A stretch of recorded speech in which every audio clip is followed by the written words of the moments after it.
ಆ ಮೊದಲ ಸಿನಿಮಾ ನಿಮ್ಮ ಚೋಮನ ದುಡಿ ಹೋಗುವಾಗ ಏನಾದರೂ ಭಯ ಇತ್ತಾ? ನಾನು ಮೊದಲ ಸಿನಿಮಾ ಮೇಕಪ್ ಮಾಡಕ್ಕೆ ಹೋಗ್ತಿದ್ದೀನಿ. ಸಂಭ್ರಮನೂ ಇತ್ತು, ಸಂಭ್ರಮದ ಜೊತೆಗೆ ಭಯ ಇತ್ತು. ಸಿನಿಮಾ ಮೇಕಪ್ ಆರ್ಟಿಸ್ಟ್ ಆಗ್ತಾಯಿದ್ದೀನಿ, ಮೇಕಪ್ ಮಾಡ್ತಾಯಿದ್ದೀನಿ, ಒಂದು ಅವಕಾಶ ಸಿಕ್ಕಿದೆ ಅನ್ನೋ ಖುಷಿನೂ ಇತ್ತು. ಎಲ್ಲ ಮೇಕಪ್ ಮಾಡಿ ನಾನು ಅಲ್ಲಿಗೆ ಹೋಗೋ ಹೊತ್ತಿಗೆ ಅಲ್ಲಿ ಆಲ್ರೆಡಿ ಪೂಜೆ ಅದು ಇದು ನಡೀತು. ಮೊದಲನೇ ದಿವಸ ಆ ಪೂಜೆಗೆ ಯಾರು ಬಂದಿದ್ದಾರೆ? ಶಿವರಾಮ್ ಕಾರಂತರು ಬಂದಿದ್ದಾರೆ.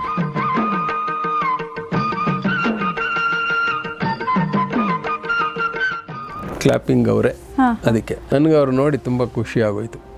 ನಾನು ನಮಸ್ಕಾರ ಸರ್, ಈ ಚಿತ್ರಕ್ಕೆ ನಾನೇ ಮೇಕಪ್ ಕಲಾವಿದ ಅಂತ ಹೇಳಿದೆ. ನನ್ನ ನೋಡಿದ್ರು, ನನ್ನ ಚೋಮ ಕರಿಯ ಚೋಮ, ಬಿಳಿಯ ಚೋಮನಲ್ಲ ಅಂದರು. ಹೊರಟೋರು. ಅವ್ರ ಕಾರಂತರು, ರಾಮಕೃಷ್ಣ ಒಂದು ಕೆಲಸ ಮಾಡಿ, ಇವ್ರಿಗೆ ಇಷ್ಟು ಬೆಳಗಿರಬಾರ್ದು ಇವರು ಚೋಮ, ಇವ್ರಿಗೆ ಡಾರ್ಕ್ ಮಾಡಿಬಿಡಿ. ಪಂಜುರ್ಲಿ ನೀನು ಮನಸ್ಸು ಮಾಡಿದರೆ ಆದೀತು ನನ್ನ ಕೆಲಸ. ನನಗೆ 20 ರೂಪಾಯಿ ಕೊಟ್ಟು ಈ ಏನೇನು ಸಾಮಾನು ಬೇಕೋ ಅದಕ್ಕೆ ಅದು ತೊಗೊಂಡು ಬನ್ನಿ ಅಂತ ಮಂಗಳೂರು ಕಳಿಸಿದ್ರು. 20 ರೂಪಾಯಿ ಸಿಕ್ತಿತ್ತು ಅವಾಗ. ಅವತ್ತೇ ಬೆಳ್ತಂಗ್ಳಿಯಿಂದ ನಾವು ಅಲ್ಲಿಗೆ ಹೋದ್ವಿ. 48 hours at a stretch continuous ಆಗಿ ಶೂಟಿಂಗ್ ಮಾಡಿದ್ವಿ. ಅಷ್ಟು 48 hours.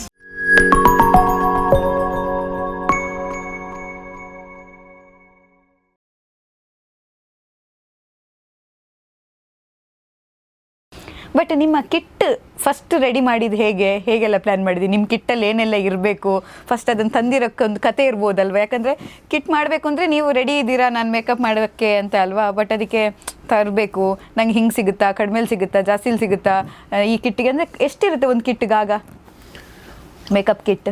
ಆಗ ಮೇಕಪ್ ಕಿಟ್ ಅಂತಲೇ ಎಲ್ಲೂ ಸಿಗ್ತಾ ಇರಲಿಲ್ಲ. ಅದು ಮೇಕಪ್ ಕಿಟ್ ಅಂದರೆ ಹೀಗೆ ಇರಬೇಕು ಅಂತ ಈಗ ಒಂದು ಡಿಸೈನ್ ಇದೆ. ಅದಕ್ಕೆ ಆದಂಥ ಬಾಕ್ಸ್ಗಳಿವೆ, ಅದಕ್ಕೆ ಆದಂಥ ಎಲ್ಲ ಅನುಕೂಲಗಳು ಇರೋ ಅಂಥದ್ದೇ ಇದೆ. ಆಗ ಏನೂ ಇರ್ತಿರಲ್ಲ, ನೀನು ಹೇಗೆ ಒಂದು ಮೇಕಪ್ ಕಿಟ್ ಮಾಡ್ಕೋತೀಯ ಅದೇ ಮೇಕಪ್ ಕಿಟ್.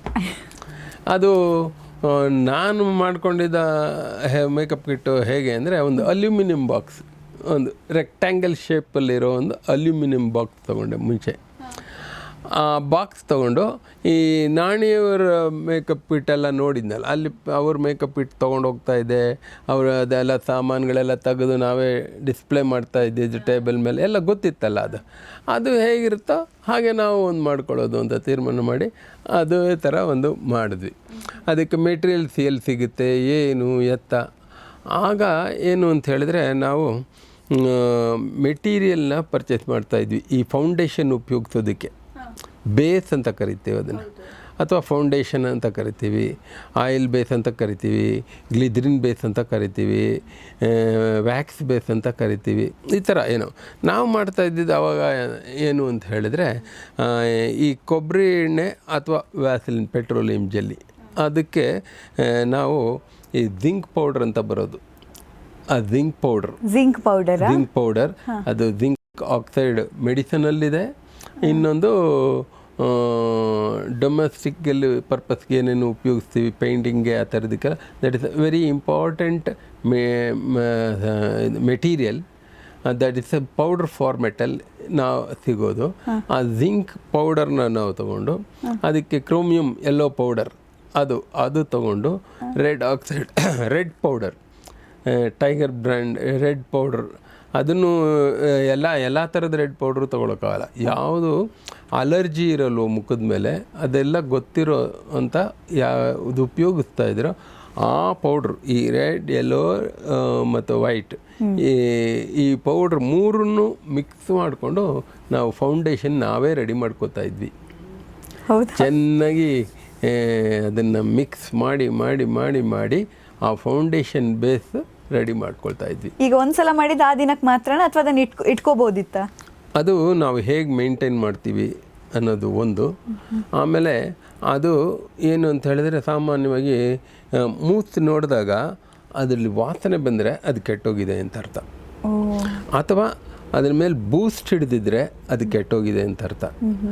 ಸೊ ಯಾವುದಾದ್ರೂ ಪದಾರ್ಥ ಅಲ್ಲಿ ಕೆಟ್ಟು ವಾಸನೆ ಬಂದಂಥದ್ದು, ಏನೋ ಒಂದು ಸರಿ ಇಲ್ಲ, ಕಪ್ಪಾಗೋದು, ಕರಲೆ ಉಂಟಾಗೋದು, ಈ ಥರದ್ದು ಏನೋ ಒಂದು ಮಾರ್ಕ್ ಸೂಚಿಸುತ್ತದು. ಕೆಟ್ಟೋಗಿದ್ದ ಪದಾರ್ಥಗಳು ನಿಮ್ಗೆ ಗೊತ್ತಲ್ವಾ?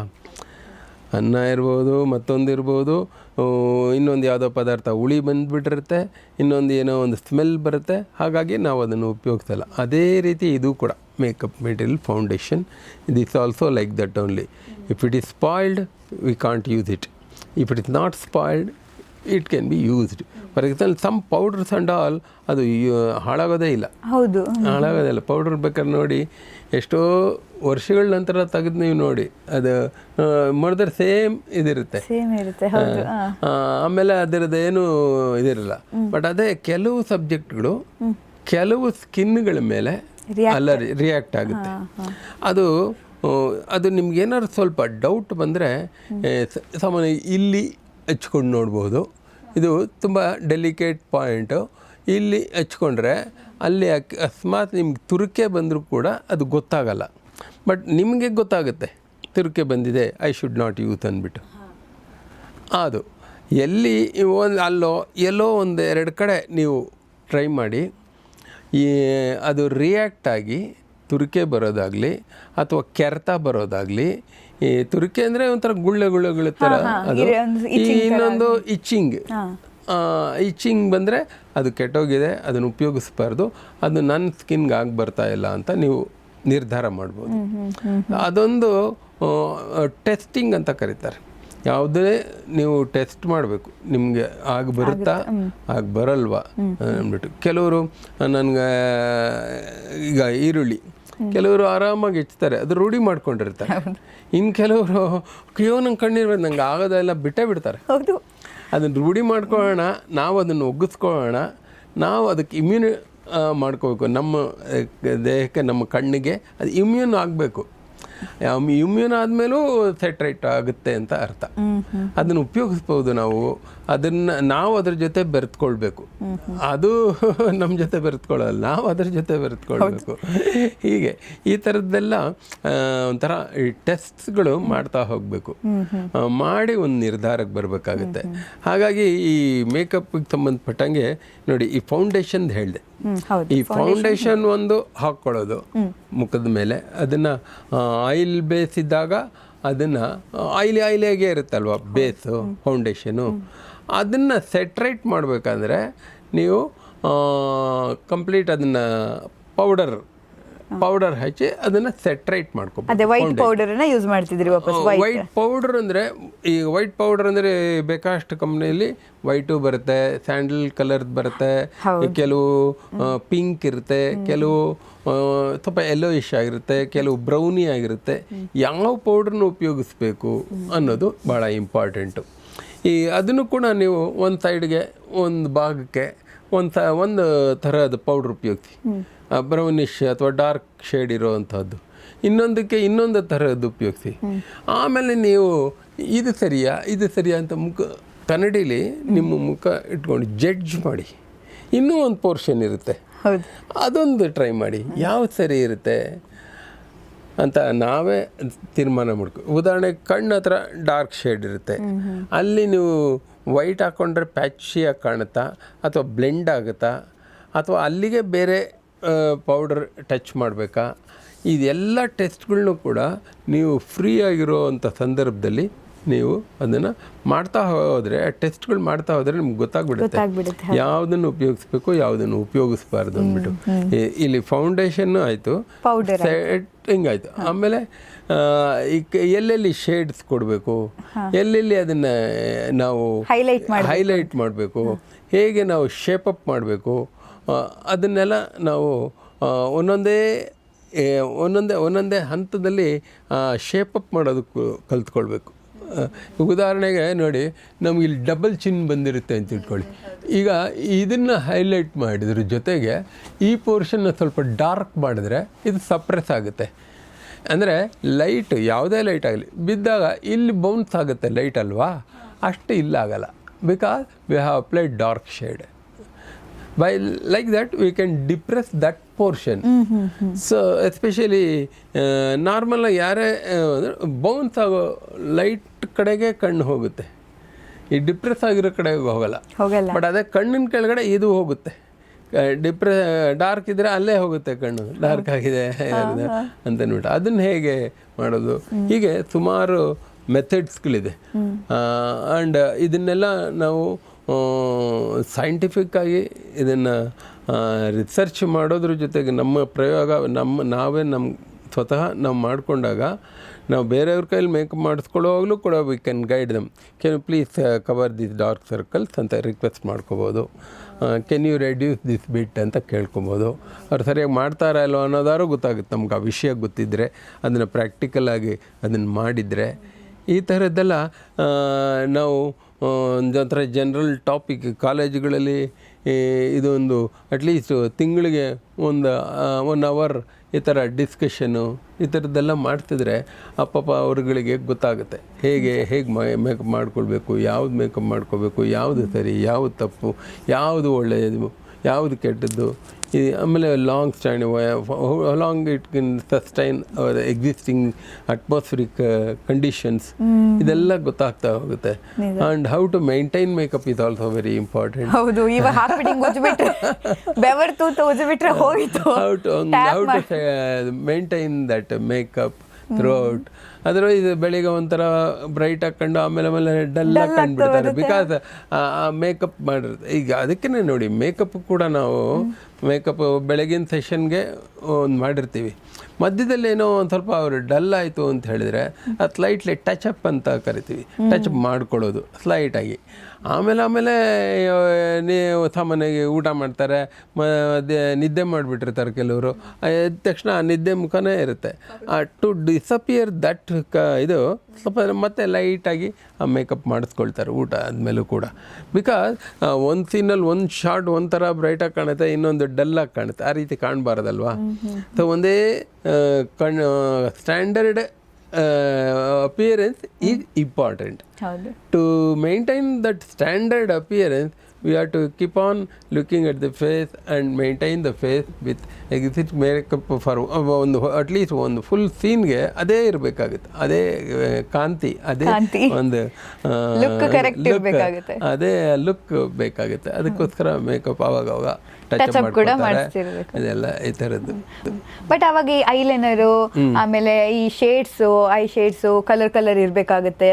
ಅದು ಹೇಗಿತ್ತು ಅಂದ್ರೆ ಫಸ್ಟ್ ನೀವು ಮಾಡುವಾಗ, ಮತ್ತೆ ಇಲ್ಲಿ ಬ್ಲಷ್ ಈಗ ಹಾಕ್ತಾರೆ, ಆಮೇಲೆ ಶೈನ್ ಎಲ್ಲ ಹಾಕ್ತಾರೆ, ಡಿಫ್ರೆಂಟ್ ಇರುತ್ತಲ್ಲ, ಅದು ಅವಾಗ ಹೇಗಿತ್ತು? ಅದೆಲ್ಲ ಅಂದ್ರೆ ಈ ಐಲೈನರ್ ಎಲ್ಲ ಇತ್ತು.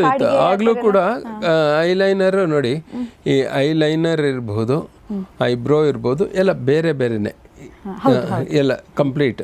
ಅದಕ್ಕೆ ಬೇಕಾಗಿರುವಂಥ ಮೆಟೀರಿಯಲು ಸಾಮಾನ್ಯವಾಗಿ ಈಗ ನಾಟಕಗಳಲ್ಲಿ ಒಂದು ಥರ ಇರುತ್ತೆ, ಸಿನಿಮಾಗಳಲ್ಲಿ ಒಂಥರ ಇರುತ್ತೆ, ಟಿ ವಿ ಸೀರಿಯಲ್ಗಳಲ್ಲಿ ಒಂಥರ ಇರುತ್ತೆ. ಉದಾಹರಣೆಗೆ ನಾಟಕಗಳಲ್ಲಿ ಏನು ಅಂತ ಹೇಳಿದ್ರೆ ಸ್ವಲ್ಪ ಎಕ್ಸಾಜರೇಟ್ ಮಾಡ್ತೀವಿ, ಯಾಕೆಂದರೆ ಕೊನೆ ರೋನಲ್ಲಿ ಕೂತಿರ್ತಾರೆ, ಅವ್ರಿಗೂ ಅಟ್ಲೀಸ್ಟ್ ಕರೆಕ್ಟಾಗಿ ಒಂದು ಚೂರಾದರೂ ಈ ಫ್ರಂಟಲ್ಲಿರೋರ್ಗೆ ಒಂಥರ ಕಾಣ್ತಾರೆ, ಇಲ್ಲ ಪಾಪ ಲಾಸ್ಟ್ ರೋನಲ್ಲಿರೋರು. ಸೊ ಇದು ಸ್ವಲ್ಪ ಅಡ್ಜಸ್ಟ್ ಮಾಡ್ಕೋಬೇಕು ನಾವು, ಇವ್ರಿಗೂ ಅವ್ರಿಗೂ ಇಬ್ಬರಿಗೂ ಒಂದು ಮೀಡಿಯಮ್, ಯಾವುದೋ ಒಂದು ಮೀಡಿಯಮ್ ಲೆವೆಲ್ನಲ್ಲಿ ಮೇಕಪ್ ಮಾಡಬೇಕು ಆಗುತ್ತೆ. ಅದನ್ನು ಸ್ವಲ್ಪ ಎಕ್ಸಾಜರೇಟ್, ನಾಟಕದಲ್ಲಾದರೆ ಸ್ವಲ್ಪ ಎಕ್ಸಾಜರೇಟ್ ಮಾಡ್ತೀವಿ. ಬಟ್ ಸಿನಿಮಾಗಳಲ್ಲಿ ಕ್ಲೋಸಪ್ಸ್ ಇರುತ್ತೆ, ಡೆಡ್ ಕ್ಲೋಸಪ್ಸ್ ಎಲ್ಲ ಇರುತ್ತೆ, ಅಲ್ಲಿ ಆ ರೀತಿ ಮಾಡೋಕ್ಕಾಗಲ್ಲ. ಟಿ ವಿ ಸೀರಿಯಲ್ಗಳಲ್ಲಿ ಇವೆಲ್ಲದಕ್ಕೂ ಸಮಯ ಇರಲ್ಲ ಅವ್ರಿಗೆ, ಅದು ಫಾಸ್ಟ್ ಟ್ರ್ಯಾಕಲ್ಲಿ ಹೋಗ್ತಾ ಇರುತ್ತೆ ಅವ್ರದ್ದು. ದಿನಕ್ಕೆ 1 ಎಪಿಸೋಡ್ ಮಾಡಬೇಕು, 2 ಎಪಿಸೋಡ್ ಮಾಡಬೇಕು, ಅಷ್ಟು details they are not bothered. But always they want ಒಂದು ಸ್ಟ್ಯಾಂಡರ್ಡ್ ಲುಕ್ ಅಷ್ಟೇ ಒಂದು ಇರುತ್ತೆ. ಅದನ್ನು ಫಾಸ್ಟಾಗಿ ಮಾಡ್ತಾ ಹೋಗ್ತಾರೆ. ತುಂಬ ಅದೊಂಥರ ಏನು ಅಂತ ಹೇಳಿದ್ರೆ, ಅಷ್ಟೊಂದು ಡೀಟೇಲಾಗಿ ಕೊಟ್ಟು ಮಾಡೋಷ್ಟು ಸಮಯ ಅಲ್ಲಿ ಇರಲ್ಲ ಅವ್ರಿಗೆ, ಯಾಕಂದರೆ ಡೈಲಿ ಇದು ಹೋಗ್ತಾ ಇರಬೇಕಾಗುತ್ತೆ. ಇಟ್ ಇಸ್ ಆನ್ ಏರ್ ಅಂತ ಹೇಳ್ತಾರೆ. So every day they should give something new matter, subject and all. But makeup ಮಾತ್ರ ಅವರು ಅಷ್ಟೆಲ್ಲ ಟೈಮ್ ಕೊಟ್ಬಿಟ್ರೆ ದೇ ಕಾಂಟ್ ಒಂಥರ ಇಡೀ ಅದರಿಂದ ಆ ಸಬ್ಜೆಕ್ಟ್ ಏನು ಒಂದು ಇದಿರುತ್ತೆ, ಆ ಟಾರ್ಗೆಟ್ ಏನಿರುತ್ತೆ, ಆ ಟಾರ್ಗೆಟ್ನ ಅಚೀವ್ ಮಾಡೋಕ್ಕಾಗಲ್ಲ ಅವರು. ಹಾಗಾಗಿ ಅವರು ಅದಕ್ಕೆ ಅಷ್ಟು ಸಮಯ ಕೊಡಲ್ಲ. ಅದನ್ನು ಸಾಮಾನ್ಯವಾಗಿ 100 ಕೊಬ್ಬರಿ ಯಾರೋ ಆ ಥರ ಮಾಡ್ಬೋದೇನೋ, ಆ ಥರ ಇಂಟ್ರೆಸ್ಟ್ ಕೊಡ್ತಾರೆ. ಬಟ್ ಅದರ್ವೈಸ್ ಒಂದು ಜನರಲ್ ಲುಕ್ ಅಂತ ಒಂದು ಸ್ಟ್ಯಾಂಡರ್ಡ್ ಲುಕ್ ಇಟ್ಕೊಂಡ್ಬಿಟ್ಟಿರ್ತಾರೆ, ಅದರಲ್ಲೇ ಮಾಡ್ತಾ ಇರ್ತಾರೆ. ಆ್ಯಂಡ್ ನಾರ್ಮಲಿ ಅದು ಅಟ್ರಾಕ್ಟಿವ್ ಲುಕ್ಸೇ ಇರುತ್ತೆ. ಆ್ಯಂಡ್ ಒಂದು ಸ್ಟ್ಯಾಂಡರ್ಡ್ ಲುಕ್ ಅವ್ರಿಗೆ ಹೇಗೆ ಬೇಕೋ ಹಾಗೆ ಸೆಟಪ್ ಮಾಡ್ಕೊಂಡ್ಬಿಟ್ಟಿರ್ತಾರೆ. That they are going to mix. ಯಾಕೆ ಅಂತ ಹೇಳಿದರೆ ಈ ಎಪಿಸೋಡ್ದು ಒಂದು ಸ್ವಲ್ಪ ತೊಗೋತಾರೆ, ಇನ್ನೊಂದು ಎಪಿಸೋಡ್ ತೊಗೋತಾರೆ, ಇನ್ಯಾವುದೋ ಒಂದು ಕ್ಲೋಸಪ್ ತೆಗೆದು ಇಲ್ಲ ಹಾಕ್ತಾರೆ. ಸೊ ಏನೇನೋ ಮಾಡ್ತಾ ಹೋಗ್ತಾರೆ ಈ ಸೀರಿಯಲ್ಗಳಲ್ಲಿ. ಅವ್ರಿಗೆ ಲುಕ್ ಮಾತ್ರ ಸಾಮಾನ್ಯವಾಗಿ ಎಲ್ಲ ಸೀರಿಯಲ್ಗಳು ನೋಡ್ತೀವಿ ಒಂದೇ ಇರುತ್ತೆ ಸಾಮಾನ್ಯವಾಗಿ. ಕೆಲವರು ತುಂಬ ಆಸಕ್ತಿ ವಹಿಸೋರು ಇದ್ದಾರೆ, ಇಲ್ಲ ಅಂತ ಹೇಳೋಕ್ಕಾಗಲ್ಲ. But rare and because of their problems of giving products. ಹೌದು, ಅದು ಮ್ಯಾಟ್ರ್ ಆಗುತ್ತೆ, ಅದು ಮ್ಯಾಟ್ರ್ ಆಗುತ್ತೆ ನಿಜ. ಬಟ್ ಅದೇ ಈಗ ನಾಟಕ ಅಂತ ಅಂದ ತಕ್ಷಣ ನೀವು ಹೇಳಿದ್ರಿ, ಅದು ಸ್ವಲ್ಪ ನಾವು ಜಾಸ್ತಿನೇ ಮಾಡ್ಬೇಕಾಗುತ್ತೆ ಮೇಕಪ್. ಅಂದ್ರೆ ನಿಮ್ಮ ಕಣ್ಣನ್ನ ಹೈಲೈಟ್ ಮಾಡ್ಬೇಕಾಗುತ್ತೆ, ತುಟಿಗೆ ಹಾಕೋ ಬಣ್ಣ ಆಗಿದ್ರು ಕೂಡ ಅದನ್ನು ಕೂಡ ತುಂಬಾ ಡಾರ್ಕ್ ಆಗಿ ಹಾಕ್ಬೇಕಾಗುತ್ತೆ. ಲೈಟ್ ಆಗಿ ಹಾಕಿದ್ರೆ ಅದು ವಿಸಿಬಲ್ ಆಗಲ್ಲ, ಯಾಕಂದ್ರೆ ಜನರು ಡೈರೆಕ್ಟ್ ಆಗಿ ನೋಡೋದ್ರಿಂದ. ಅದೇ ಸಿನಿಮಾ ಮತ್ತೆ ಸೀರಿಯಲ್ ಬಂದ್ರೆ ಅಲ್ಲಿ ಲೈಟಿಂಗ್ಸ್ ಮ್ಯಾಟ್ರ್ ಆಗುತ್ತೆ. ನೀವು ಲೈಟಿಂಗ್ಗೆ ತಕ್ಕ ಹಾಗೆ ಮೇಕಪ್ ಮಾಡ್ಬೇಕಾಗುತ್ತೆ ಅಲ್ವಾ? ಅಂದ್ರೆ ನಾಟಕದಲ್ಲಿರೋ ಲೈಟಿಂಗ್ ಬೇರೆ, ಇದರಲ್ಲಿ ಕ್ಯಾಮ್ರಾಗ್ ಬೇಕಾಗಿರೋ ಲೈಟಿಂಗ್ ಬೇರೆ. ಅಂದ್ರೆ ನೀವು ಹೇಳಿದ್ರಿ ಇಲ್ಲಿ ಚಿನ್ನ ಅಲ್ಲಿ ನಾವು ಡಾರ್ಕ್ ಮಾಡಬೇಕು, ಆ ಥರದ್ದೊಂದು ಮೇಕಪ್ ಬೇರೆ. ಯಾಕಂದರೆ ಈಗ ನಾನು ಇಲ್ಲಿ ಮೇಕಪ್ ಮಾಡ್ತೀನಿ, ನಾನು ಅಲ್ಲೂ ಮಾಡ್ತೀನಿ ಅಂದರೆ ಆಗಲ್ಲ. ನಿಮ್ಮ ಟ್ರಾನ್ಸಿಷನ್ ಹೇಗಿತ್ತು ಆ ಕಲಿಕೆ? ಯಾಕಂದರೆ ಫಸ್ಟ್ ನೀವು ನಾಟಕದಲ್ಲಿ ಮಾಡ್ತಿದ್ರಿ, ಆಮೇಲೆ ಸಿನಿಮಾಗೆ ಬಂದ್ರಿ, ಆ ಒಂದು ಜರ್ನಿ. ಸಿನಿಮಾಯಿಂದ ಜರ್ನಿ ಅಷ್ಟು ಬೇಗನೆ ಬರುತ್ತೆ ಅಂತ ನಾನು ಅಂದ್ಕೊಂಡಿರಲಿಲ್ಲ. ಸಿನಿಮಾಗೆ ಮೇಕಪ್ ಮಾಡ್ತೀನಿ ಅಂತ ಕೂಡ ನಾನು ಅಂದ್ಕೊಂಡಿರಲಿಲ್ಲ. ಆದರೆ ನಾಟಕಗಳಲ್ಲಿ ನಮಗೆ ಏನು ಕಲಿತೀವಿ ಅದು ಭಾಳ ಇಂಪಾರ್ಟೆಂಟ್. ಅಲ್ಲೇ ಆ್ಯಕ್ಚುಲಿ ಚೆನ್ನಾಗಿ ಕಲ್ತ್ಕೊಳ್ಳೋಕೆ ಆಗೋದು. ಯಾಕೆಂದರೆ ಒಂದು ನೀವು ಮೇಕಪ್ ಯಾರು ಮಾಡಿ, ಕಾಸ್ಟ್ಯೂಮ್ನಾರು ಮಾಡಿ, ಏನೋ ಮಾಡಿ, ಅದೊಂದು ಶೋಗೆ ಸೀಮಿತವಾಗಿರುತ್ತೆ. ಆ ಶೋ ಅಷ್ಟೇ. ಆ ಶೋನಲ್ಲಿ ನಾವು ಏನಾದ್ರು ತಪ್ಪುಗಳು ಮಾಡಿದರೆ ನಮಗೆ ತಿದ್ದುಕೊಳ್ಳೋಕ್ಕೆ ಇನ್ನೊಂದು ಶೋಗೆ ಸಿಗುತ್ತೆ. ಬಟ್ ಸಿನಿಮಾದಲ್ಲಿ ಆ ರೀತಿ ಇಲ್ಲ. ಒಂದ್ಸಲ ಶೂಟ್ ಆಗಿ ಅದು ರೆಕಾರ್ಡ್ ಆಯಿತು ಅಂದರೆ ಮುಗೀತು. ಸೀರಿಯಲ್ ಆಗಲಿ ಇದಾಗಲಿ ವಿಷುವಲ್ ಮೀಡಿಯಾ ಕ್ಯಾಮ್ರಾದಿಂದ ತೆಗಿಯೋದು, ಒಂದ್ಸಲ ರೆಕಾರ್ಡ್ ಆದರೆ ಮುಗಿದೋಯ್ತು, ಅಲ್ಲಿ ಕರೆಕ್ಷನ್ಗೆ ಚಾನ್ಸ್ ಇಲ್ಲ. ನಾಟಕದಲ್ಲಿ ಹಾಗಲ್ಲ. ಈವನ್ ಬರೀ ಮೇಕಪ್ ದೃಷ್ಟಿಯಿಂದ ನಾನು ಹೇಳ್ತಾ ಇಲ್ಲ, ಅವ್ರ ಆ್ಯಕ್ಟಿಂಗ್ ಇರಬಹುದು, ಲೈಟಿಂಗ್ನವ್ರದ್ದು ಇರ್ಬೋದು, ಕಾಸ್ಟ್ಯೂಮ್ದು ಇರ್ಬೋದು, ಮೇಕಪ್ದು ಇರ್ಬೋದು, ಅಥವಾ ಈವನ್ ಸ್ಕ್ರಿಪ್ಟ್, ಡೈಲಾಗ್ಸ್, ಲೈಟಿಂಗ್ಸ್ ಕೂಡ, lightings, anything can be corrected. ಅಂದರೆ ಪ್ರತಿಯೊಂದು ಶೋಯಿಂದ ಶೋಗೆ, ಒಂದು ಹಂತದಿಂದ ಇನ್ನೊಂದು ಹಂತಕ್ಕೆ ಇಂಪ್ರೂವ್ ಇದಾಗ್ತಾ ಹೋಗ್ತಾರೆ.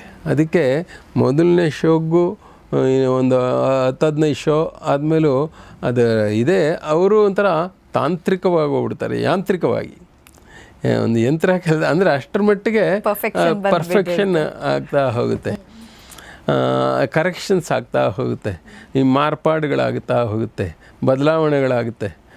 ಎಷ್ಟೋ ಜನ ಆರ್ಟಿಸ್ಟ್ಗಳು ಬದಲಾಗ್ಬಿಡ್ತಾರೆ ಅಲ್ವಾ? ನಿಜ. ಹೀಗೆ ಅಲ್ಲಿ ನಮ್ಗೆ ಅಡ್ವಾಂಟೇಜು, ತುಂಬ ಅಡ್ವಾಂಟೇಜಸ್ ಇರುತ್ತೆ ಇಲ್ಲಿ ಇಂಥ ತಪ್ಪು. ಆಮೇಲೆ ನಮಗೆ ಜರ್ನಲಿಸ್ಟ್ಗಳಿರ್ಬೋದು, ಮೀಡಿಯಾದವ್ರು ಇರ್ಬೋದು, ನಮ್ಮ ಮೇಲೆ ಕಮೆಂಟ್ ಮಾಡಿರ್ತಾರೆ ಏನೋ ಒಂದು ಮ್ಯಾಟ್ರು. ಅದು ಸರಿ ಇದ್ದರೆ ಹೌದು ಅದನ್ನು ಸರಿ ಮಾಡ್ಕೊಳ್ಳೋಣ ಅನ್ನೋ ಒಂದು ಮನೋಭಾವನೆ ಬರುತ್ತೆ, ಕರೆಕ್ಷನ್ ಮಾಡ್ಕೊಳ್ಳೋಕೆ ಅವಕಾಶ ಸಿಗುತ್ತೆ. ಆಮೇಲೆ ಎಷ್ಟೋ ಹೇಳ್ತಾರೆ, ನೀವು ಒಂದು ಯಾರಿಗೋ ಮಾತಾಡುವಾಗ ಜರ್ನಲಿಸ್ಟ್ಗಳ ಜೊತೆ ನೀವು ಒಂದು ಪಾಯಿಂಟ್ ರೈಸ್ ಮಾಡಿದಿರಿ, ಅದನ್ನು ಕರೆಕ್ಷನ್ ಮಾಡಿದ್ದೀವಿ, ಬಂದು ನೋಡಿ ಅಂತಾರೆ. ಹೌದಾ, ನಾನು ಬರ್ತೀನಿ ಹಾಗಾದರೆ ಅಂತಾರೆ. ಈ ಥರ ಇದೆ. ಆ್ಯಂಡ್ ಇನ್ಯಾರೋ ಪ್ರೇಕ್ಷಕರಲ್ಲಿ ಕಮೆಂಟ್ ಮಾಡಿರ್ಬೋದು, ಆಥರ್ ಕಮೆಂಟ್ ಮಾಡಿರ್ಬೋದು, ನಟ ಅದಕ್ಕೆ ಸೂಟ್ ಆಗಲ್ಲ, ಅವರು ಸೂಟಬಲ್ ವ್ಯಕ್ತಿನ ಹಾಕಿ ಅಂತ ಹೇಳ್ಬೋದು, ಆ ಹೀರೋಯಿನ್ ಸೂಟ್ ಆಗ್ತಾಯಿಲ್ಲ, ಬೇರೆಯವ್ರನ್ನ ಚೇಂಜ್ ಮಾಡಿ ಅಂತ ಹೇಳ್ಬೋದು.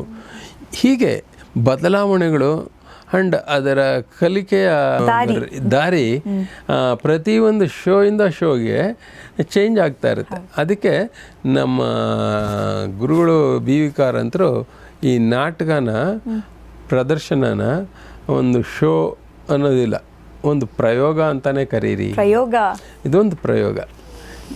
ಮತ್ತು ಇನ್ನೊಂದು ಪ್ರದರ್ಶನ ಆದಾಗ ಅದನ್ನು ಎರಡನೇ ಪ್ರಯೋಗ.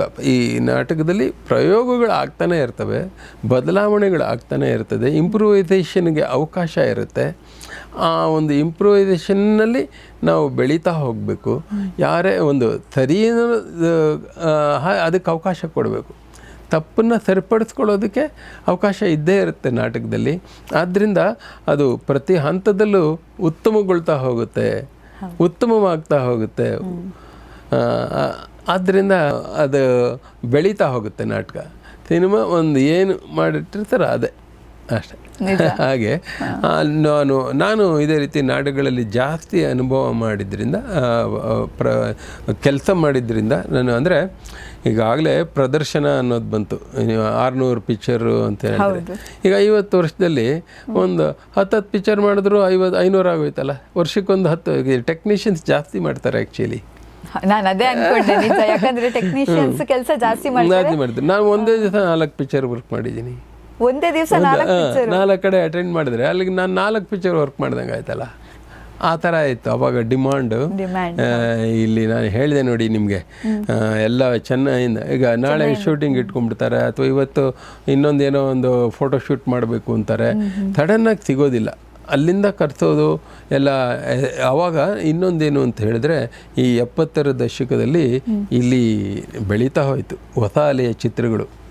ಹೊಸ ಅಲೆಯ ಚಿತ್ರಗಳಿಗೆ ಒಬ್ಬ ತಂತ್ರಜ್ಞನ ಟೆಕ್ನಿಷಿಯನ್ನ ಅಲ್ಲಿಂದ ಇಲ್ಲಿಗೆ ಕರೆಸಿ, ಆಮೇಲೆ ಇಲ್ಲಿ ಹೋಟೆಲಲ್ಲಿ ಒಂದು ರೂಮ್ ಮಾಡಿ ಅವರಿಗೆ ಎಲ್ಲ ಸೌಕರ್ಯಗಳನ್ನೂ ಕೊಟ್ಟು, ಆಮೇಲೆ ಅವರು ಇಲ್ಲಿ 40 ದಿವಸನೋ 30 ದಿವಸನೋ ಶೂಟಿಂಗ್ ಮಾಡಿ, ಅಕಸ್ಮಾತ್ ಇನ್ನೊಂದು 10 ದಿವಸ ಎಕ್ಸ್ಟೆಂಡ್ ಆಯಿತು ಅಂದರೆ, ಇಲ್ಲ ನಾವು ಬೇರೆ ಒಪ್ಕೊಂಡಿದ್ದೀವಿ ಅಂತ ಇದ್ದರು, ಅಥವಾ ಅವ್ರಿಗೆ ಇನ್ನೇನೋ ಸಮಸ್ಯೆಗಳಿರ್ತೀವಿ, ಬೇರೆ ಏನೋ ಕಮಿಟ್ಮೆಂಟ್ಸು, ಅಥವಾ ಈವನ್ನು ಒಂದು ಇಲ್ಲೊಂದು 30 ದಿವಸ 40 ದಿವಸ ಇದ್ದು ಮನೆ ಕಂಪ್ಲೀಟ್ ಮರ್ತುಬಿಡೋಕ್ಕಾಗತ್ತಾ ಅವ್ರಿಗೂ ಹೆಂಡತಿ ಮಕ್ಕಳು ಇರ್ತಾರಲ್ವ, ಎಲ್ಲೋ ಮಧ್ಯೆ ಹೋಗಬೇಕು.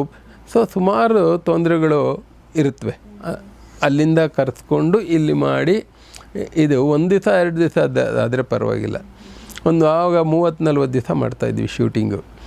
ಸೊ ಈ ಅನೇಕ ಸಮಸ್ಯೆಗಳನ್ನು ಅವರು ಕಡಿಮೆ ಮಾಡಿಕೊಡ್ತಾ ಹೋದರು. ನಮ್ಮ ಪ್ರೊಡ್ಯೂಸರ್ಸು, ಡೈರೆಕ್ಟರ್ಸು ಎಲ್ಲರೂ, ಈವನ್ ಡೈರೆಕ್ಟರ್ಸು ಅವಾಗ ಅಲ್ಲಿಂದನೇ ಬರೋರು. ಆಮೇಲೆ ಪುಟ್ಟಣ್ಣವರಾಗಲಿ ಬೇಕಾಷ್ಟು ಜನ, ಯಾಕೆಂದರೆ ಅಲ್ಲೇ ಚಿತ್ರರಂಗ ಇದ್ದಿದ್ದರಿಂದ ಅಲ್ಲೇ ನೆಲೆ ಊರಿದ್ರು ಅವರು.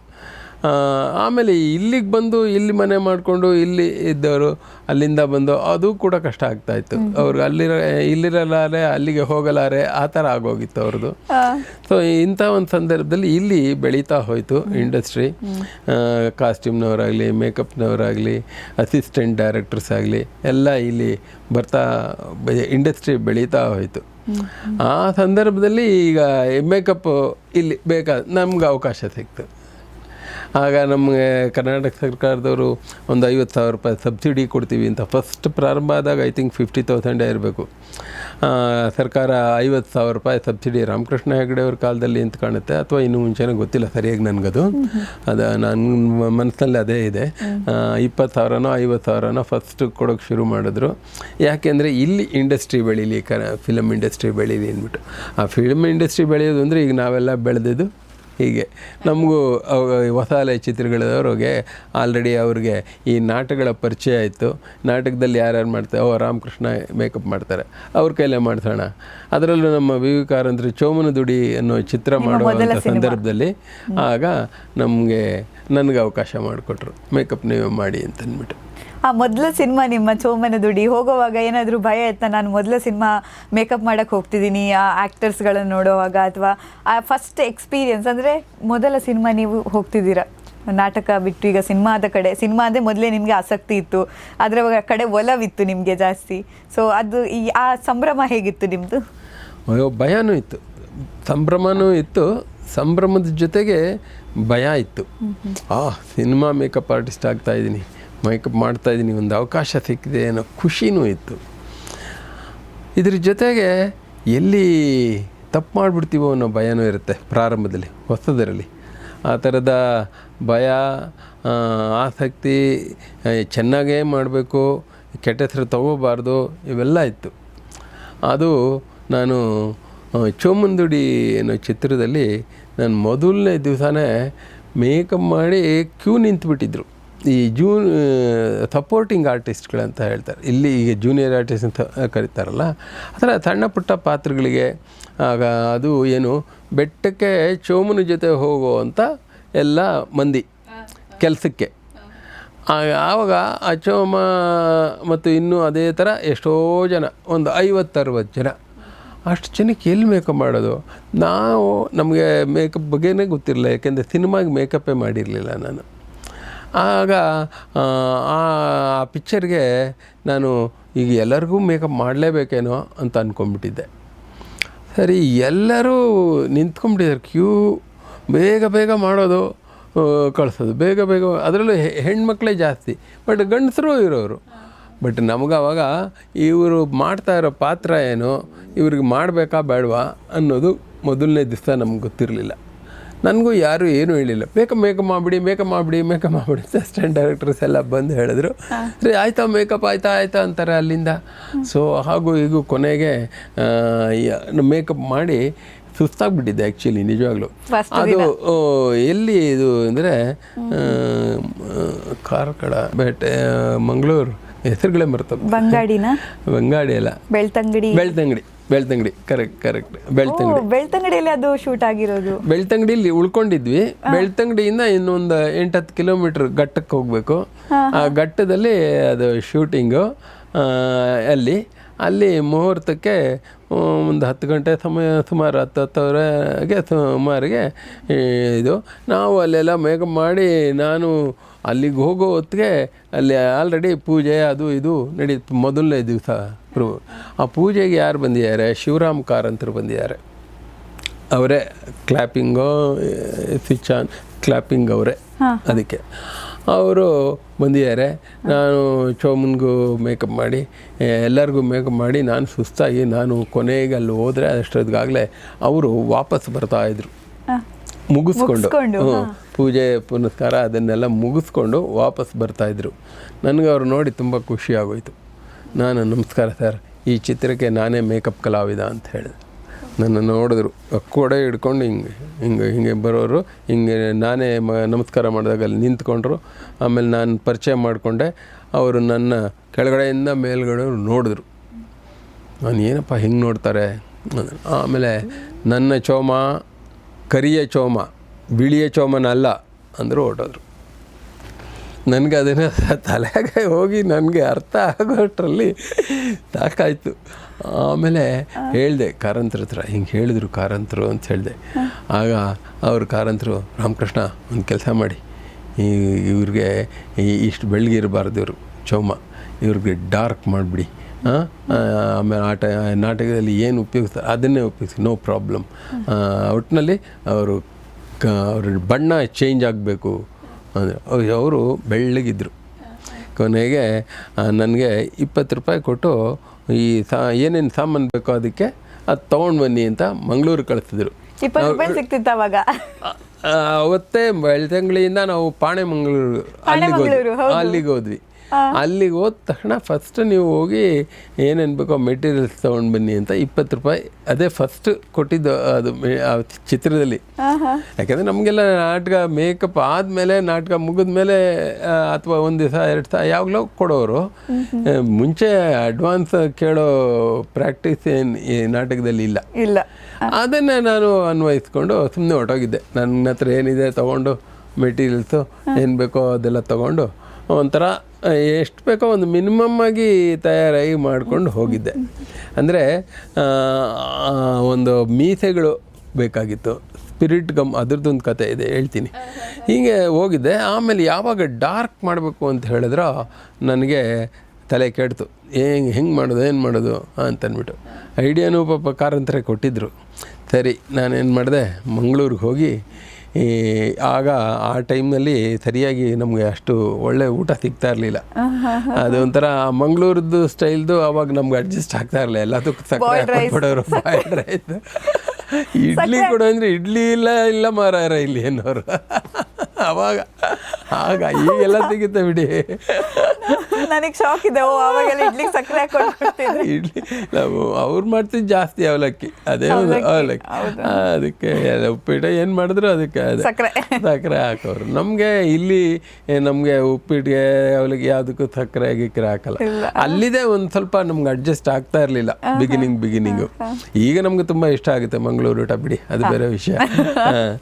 ಆಗಿಂದ ನಾನು ಹೇಳ್ತಾ ಇದ್ದೀನಿ. ಆಮೇಲೆ ಮಂಗಳೂರಿಗೆ ಹೋಗಿ ಮಂಗಳೂರಲ್ಲಿ ಒಂದು ಸ್ವಲ್ಪ ಏನೇನು ಬೇಕೋ ಅದೆಲ್ಲ ಮೆಟೀರಿಯಲ್ ತೊಗೊಂಡು ಬಂದು ಚೆನ್ನಾಗಿ ನಾಟಕದಲ್ಲಿ ಏನು ಸೂತ್ರ ಅಳವಡಿಸ್ಕೊಂಡಿದ್ದೆ ಮೇಕಪ್ ಮಾಡೋಕ್ಕೆ, ಅದೇ ರೀತಿ ಇಲ್ಲೂ ಅವ್ರಿಗೆ ಬಿಡಿ ಕಾಲಿಂದ ಹಿಡಿದು ತಲೆವರೆಗೂ ಮೇಕಪ್ ಡಾರ್ಕಾಗಿ ಮಾಡೋದು ಫುಲ್ಲು. ಆಮೇಲೆ ಅವರು ಅಲ್ಲಿ ಒಂದು ಸ್ವಲ್ಪ 1 ಅವರ್ 2 ಅವರ್ ಅದು ಆ ಬಿಸಿಲಿಗೆ ಸಿಕ್ಕಾಪಟ್ಟು ಬೆವತು ಎಲ್ಲ ಕಡೆ ಪ್ಯಾಚ್ ಆಗೋದು. ಏನು ಅದು ಒಂದು ಮೇಂಟೈನ್ ಮಾಡಬೇಕು ಅಂದರೆ ಓಡೋಗ್ಬೇಕು, ಅಲ್ಲಿ ಅವರಿಗೆ ಮೇಕಪ್ ಮಾಡಬೇಕು, ಅದು ಪ್ಯಾಚ್ ತೆಗಿಬೇಕು, ಅದಕ್ಕೂ ಟೈಮ್ ಕೊಡ್ತಾ ಇರಲಿಲ್ಲ. ಆಮೇಲೆ ಒಂದೇ ಟೇಕಲ್ಲಿ ಮುಗಿತಾ ಇರಲಿಲ್ಲ. ನಮ್ಮ ಕಾರ್ ಅಂದ್ರೆ BB ಕಾರ್ ಅಂತರೂ ಸಾಮಾನ್ಯವಾಗಿ ಎಷ್ಟೋ ಸಲ ನೋಡಿದ್ವಿ, 10 ಟೇಕು 12 ಟೇಕು ಎಷ್ಟಾಗಲಿ ಅವ್ರಿಗೆ ಏನು ಬೇಕೋ ಅದು ಬರೋವರೆಗೂ ಬಿಡ್ತಿರ್ಲಿಲ್ಲ. ಅವ್ರುಗಳು ಪಾಪ ನಮ್ಮ ವಾಸುದೇವರಾಯರಿಗೂ ಕೂಡ ತುಂಬ ತಾಳ್ಮೆ.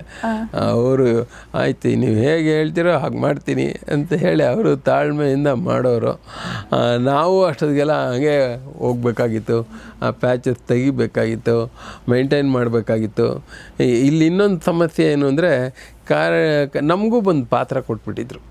ಚೋಮನ ಮನೆ ಆಳ್ ಥರ, ಅಥವಾ ಆಳೇನಿಲ್ಲ, ಅವನೇ ಆಳು, ಚೋಮನ ಫ್ರೆಂಡ್ಸ್ ಥರ. ನಾವು ಆಗ ಕಾಸ್ಟ್ಯೂಮ್ ಅಂದರೆ ಅಲ್ಲಿ ಬರೀ ಇಲ್ಲಿ ಒಂದು ಲಂಗೋಟಿ ಹಾಕ್ಕೊಂಡಿರ್ತಾ ಇದ್ವಿ. ಅಲ್ಲಿ ಯಾರಾದರೂ ಬಂದು ನೋಡಿದ್ರು ಕೂಡ ನಾವು ಹಳ್ಳಿಯವ್ರ ಥರನೇ ಡ್ರೆಸ್ ಮಾಡ್ಕೊಂಡು ಇರಬೇಕು.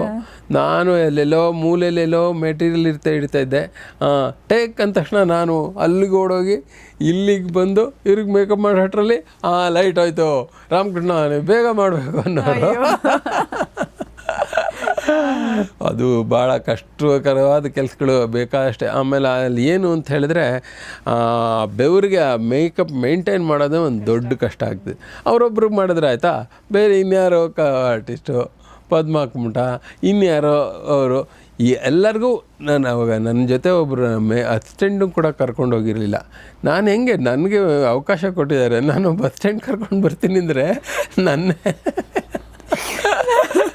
ಚೆನ್ನಾಗಿತ್ತು, ಅದು ಯೋಚನೆ ಮಾಡ್ಬೋದು ಅಂತ.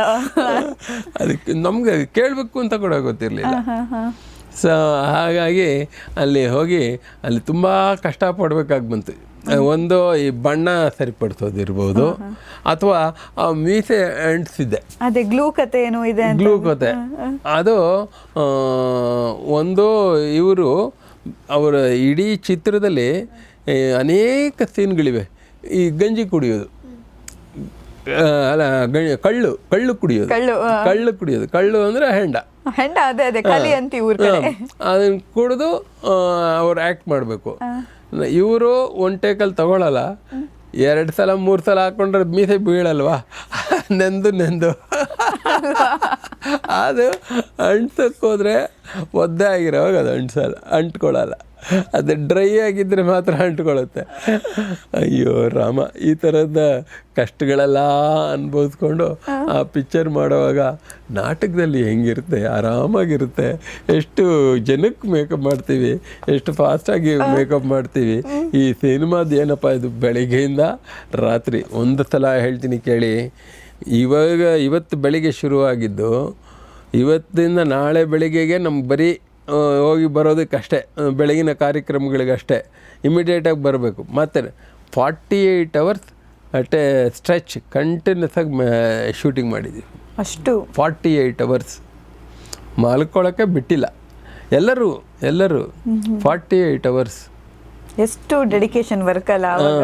ಬಟ್ ನನಗೆ ಒಂದು ಕ್ಯೂರಿಯಾಸಿಟಿ, ನೀವು ಬೆಳ್ತಂಗಡಿ ಅಂತ ಹೇಳಿದ್ರಿ, ನನ್ನೂರು ಬೆಳ್ತಂಗಡಿ ಆಗಿರೋದ್ರಿಂದ ನನ್ನ ಕ್ಯೂರಿಯಾಸಿಟಿ, ಆವಾಗ ಬೆಳ್ತಂಗಡಿ ಹೇಗಿತ್ತು ಅಂದರೆ, ಈಗ ಕಂಪ್ಲೀಟ್ ಬೆಳ್ತಂಗಡಿ ಡಿಫ್ರೆಂಟ್ ಆಗಿ ಕಾಣುತ್ತೆ, ಮಂಗಳೂರು ಡಿಫ್ರೆಂಟ್ ಆಗಿರುತ್ತೆ. ಬಟ್ ನೀವಿದ್ದಾಗ ಬೆಳ್ತಂಗಡಿ ಹೇಗಿತ್ತು, ಹಚ್ಚ ಹಸಿರಾಗಿ? ಹೌದು. ಈಗ ನನಗೆ ಅಲ್ಲಿಗೆ ಹೋಗಿದ್ದೀನಿ, ಈಗ ಮೊನ್ನೆ ಹೋಗಿದ್ದೆ ಒಂದು ಮದುವೆಗೋಸ್ಕರ ಅಲ್ಲಿಗೆ ಹೋಗಿದ್ದೆ. ಅಲ್ಲಿ ಹೋದರೆ ನನಗೆ ನಾನು ಇದೇ ಕಾಣ್ತಾ ಇಲ್ಲ, ನನಗೆ ಆ ಬೆಳ್ತಂಗಡಿ ಕಾಣ್ತಾ ಇಲ್ಲ. ಈಗ ಯಾವುದೋ ಬೇರೆ ಊರಿಗೆ ಬಂದಿದ್ದೀನಿ ಅನಿಸುತ್ತೆ. ಆದರೆ ಎಲ್ಲಿತ್ತು, ನಾವು ಎಲ್ಲಿ ಇಳ್ಕೊಂಡಿದ್ವಿ, ಎಲ್ಲಿ ನಾನು ಬೆಳಗ್ಗೆ ವಾಕ್ ಮಾಡ್ತಾ ಇದ್ದೆ, ಇದೆಲ್ಲ ನನಗೆ ಏನು ಮಾಡಿದ್ರೂ ಕಂಡುಹಿಡಿಯೋಕ್ಕಾಗಲಿಲ್ಲ. ಅಷ್ಟೊಂದು ಬದಲಾವಣೆ ಆಗೋಗ್ಬಿಟ್ಟಿದೆ. ಆಮೇಲೆ ಆವಾಗೆಲ್ಲ ಸರಳವಾದ ಮನೆಗಳು, ಹೆಂಚಿನ ಮನೆ, ಹಸಿರು, ಈ ಥರ ಒಂಥರ ಸಿಂಪಲ್ಲಾಗಿ ಒಂದಷ್ಟು ಮನೆಗಳಷ್ಟೇ, ಜಾಸ್ತಿ ಇರಲಿಲ್ಲ. ಚೆನ್ನಾಗಿತ್ತು, ಸುಂದರವಾಗಿತ್ತು. ಈಗ ನೋಡಿದ್ರೆ ಎಲ್ಲ ಸಿಟಿ ಥರ ಕಾಣ್ತದೆ. ಜಾಸ್ತಿ ಇಂಪ್ರೂವ್ ಆಗಿದೆ ಈಗ.